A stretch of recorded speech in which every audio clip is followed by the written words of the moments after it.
What if every UFC champion moved up a weight class and challenged that division's champion? We would have matchups like Dvalishvili versus Ilia Topuria, Georgia versus Georgia. We got Bilal versus Dricus. We got Dricus versus Pereira, Pereira versus Aspinall or John Jones. Who wins all of these matchups?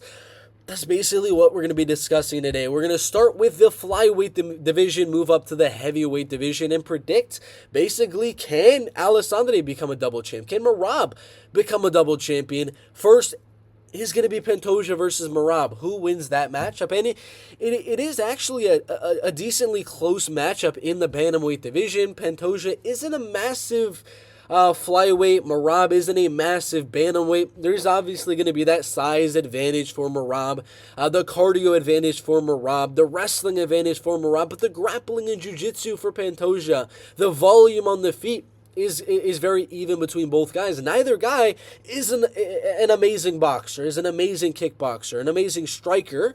So it is going to come down to who can win the fight on the feet. Can Merab land the takedowns and not get submitted by Alexandre Pantoja? I think this is a very clear one, to be honest with you. Pantoja's got a chance.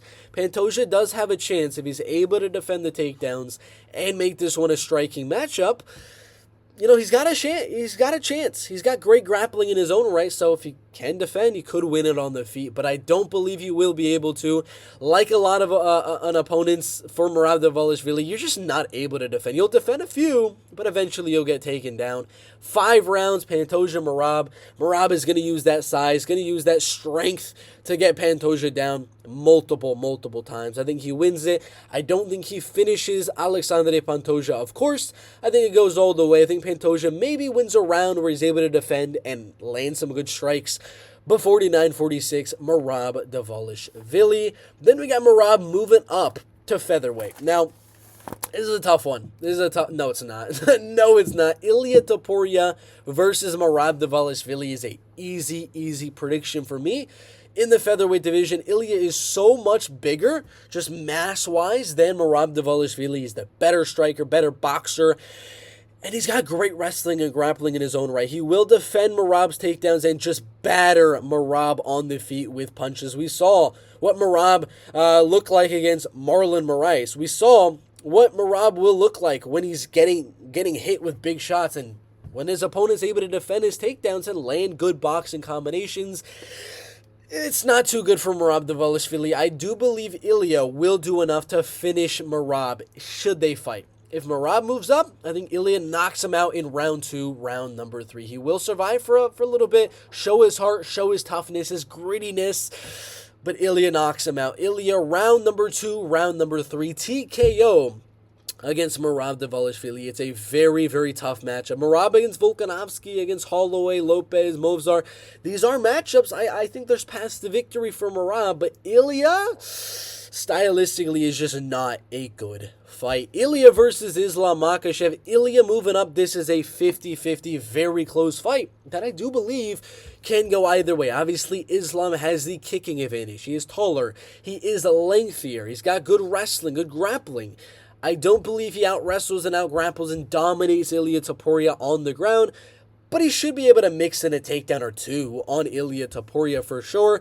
Ilia is going to be looking to get inside and out-box and out-punch Islam Makhachev. Islam's going to be looking to stay at range, use his jab, use his kicks on the outside, and not get into that close distance with Ilia Topuria. So it's going to come down to, can Ilia get inside? Can Islam stay on the outside? And can Islam mix in a takedown or two? And I think Islam will be able to mix in a takedown, mix in 2 takedowns, stay at range, and just use his superior kicking. He's got good leg kicks, body kicks at range, and he's just going to counter Ilia on the outside. And when Ilia does close that distance, mix in the takedown. So, interesting fight for sure, Islam versus Ilia Topuria, but I'd have to go Islam Makhachev to win it, 48-47, maybe even a split decision there in the lightweight division. Very close fight. Islam Makhachev versus Bilal Muhammad. This is the first one I think a challenger moves up a weight class and actually wins. Islam versus Bilal, I think Islam wins. the wrestling and grappling kind of cancels out there, and I think Islam outstrikes Belal Muhammad. He's got a better kickboxing game. His boxing isn't bad. Belal's boxing has shown to be very, very solid with his pressure. Not that he has really good boxing by itself, but with the wrestling threat, he's able to use that to really upgrade his boxing, like we saw in the Leon Edwards fight, like we saw in the Sean Brady fight as well. But Islam is not going to be worrying about Belal's takedown threat, his wrestling threat, his grappling threat. Islam's going to be on the back foot, countering Belal Muhammad, using his boxing, walking him into kicks, and I think he's just got the better striking than Belal Muhammad. Do I think it'll be a domination? No. Do I think he finishes Belal Muhammad? No, I don't. I think it's a possibility, but no, I don't. I think it's going to be a 5-round striking affair. Colby Covington versus Kamaru Usman 2.0, and I think Islam Makhachev does enough to win it 48-47, 49-46 by unanimous decision. I think Islam versus Ilya is a closer matchup than Islam versus Belal Muhammad. Weirdly enough, I do believe that, but that is the first guy I think moves up a weight class and actually wins. Then we got Belal moving up to middleweight. Belal Muhammad versus Dricus du Plessis in the middleweight division. It's a tough one. No, it's not. Dricus du Plessis smashes Belal Muhammad. Dricus is a massive middleweight. Belal isn't that big of a welterweight, in my opinion. I think Dricus du Plessis could go out there, easily defend the takedowns, and just destroy Belal Muhammad on the feet. With his unorthodox striking, he's got good boxing, good kickboxing. Unorthodoxness is what Dricus is known for, but he knocks out Belal Muhammad. That's an easy one for me to make there in the middleweight division. Belal's only real path to victory is, I don't know. I really can't think of one. I don't think he's able to take down Dricus. Dricus has good wrestling and grappling in his own right. And I think Dricus honestly beats Chimaev, so why would I pick Belal Muhammad to go out there and beat du Plessis? So, yeah, I got du Plessis winning that fight.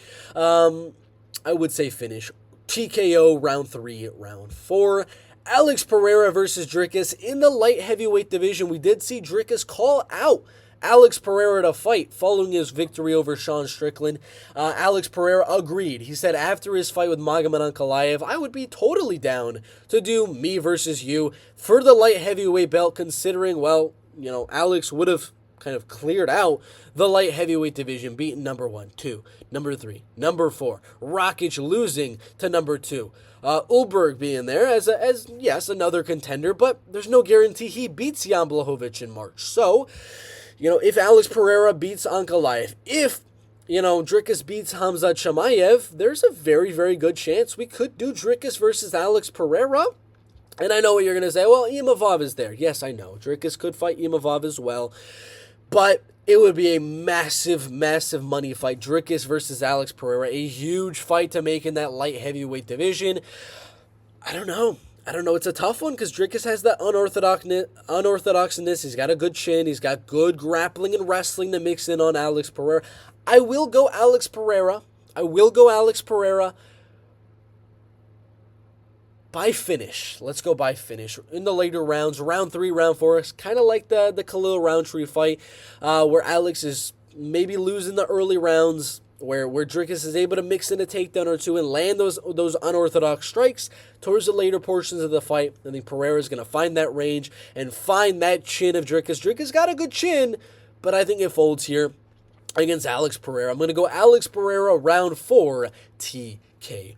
Last but not least, we got Alex Pereira moving up to the heavyweight division to fight Jon Jones and Tom Aspinall. Both cases, I do believe he loses. Jon Jones, I think we got a Jon Jones ground and pound TKO. And Tom Aspinall, I do believe, well, yet again, we got a Tom Aspinall ground and pound TKO or a submission there in the UFC heavyweight division. So my light just turned off. Don't mind that. We're almost done with this video. That's what I got. The only champion that's going to move up and win right now is Islam.